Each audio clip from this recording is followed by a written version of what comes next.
ঈদের দিন অথবা ঈদের পরের দিন হঠাৎ যদি প্রস্রাব আটকে যায় তাহলে কিভাবে মুক্তি পাবেন, মানে কিভাবে আপনি প্রস্রাব করতে পারবেন?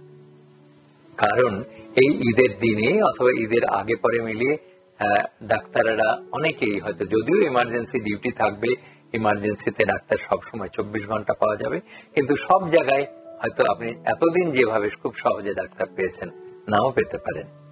কাজেই যাদের একটু প্রস্রাবের সমস্যা আছে, যাদের এখন ঈদের এই আগের সময়টাতে ঘন ঘন প্রস্রাব, রাত্রে ঘুম থেকে উঠে বারবার প্রস্রাব করতে হয়, প্রস্রাবটা করার সময় মনে হয় যে ক্লিয়ার হচ্ছে না, প্রেসার দিয়ে দিয়ে করতে হচ্ছে, তার মানে আমরা যদি প্রোস্টেটের সমস্যাগুলি অনুভব করি তাহলে আজ থেকেই প্রোস্টেটের জন্য যেসব ওষুধ আমরা ব্যবহার করি, ট্যামসুলোসিন, সিলোডাসিন অথবা আলফুজোসিন, এই তিনটার যে কোনো একটি ওষুধ প্রত্যেক রাত্রে খেয়ে ফেলতে থাকুন। তাহলে সামনের ঈদে আপনার প্রস্রাব আর আটকে যাবে না। তারপরেও যদি যারা ওষুধ খান না, এমন কারো যদি প্রস্রাব আটকে যায় তাহলে কি করবেন? প্রথমে আপনি পানি খান, ঠান্ডা পানি, এবং বাথরুমে ঢুকে পেশাব করার ভঙ্গিতে বসুন এবং পাশের ট্যাপটি ছেড়ে দিন, মানে পানির কলটা ছেড়ে দিন বালতির মধ্যে।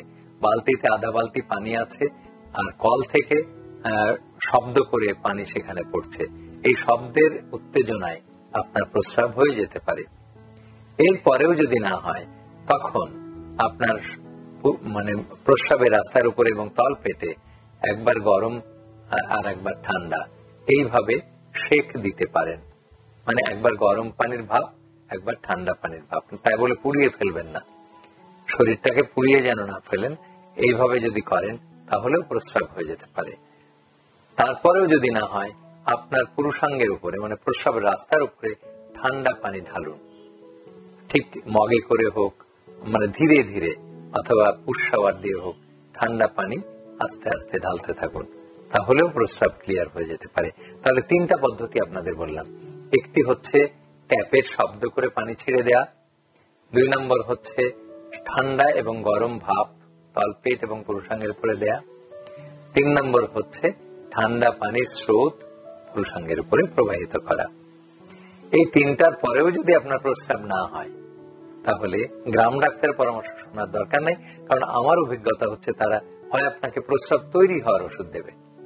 যদি এর পরেও প্রস্রাব না হয় তাহলে অবশ্যই যে কোনো জরুরি বিভাগে, হাসপাতালের জরুরি বিভাগে গিয়ে ক্যাথেটার করে নেবেন। ক্যাথেটার আপনার বয়স অনুযায়ী একটু চিকন ধরনের ক্যাথেটার, 14 ফ্রেন্ডস বা 14 নম্বর ক্যাথেটারটা দিলেই আপনার চলবে, প্রস্রাবটা বেরিয়ে যাবে।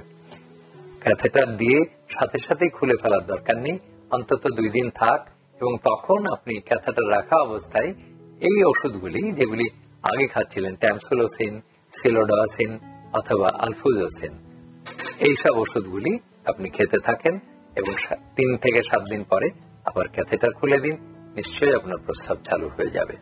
নিয়মিত স্বাস্থ্য বিষয়ক পরামর্শ পেতে আমাদের চ্যানেলটি সাবস্ক্রাইব করুন এবং বেশি বেশি লাইক ও শেয়ারের মাধ্যমে সবাইকে আমাদের সাথে সংযুক্ত হওয়ার সুযোগ করে দিন।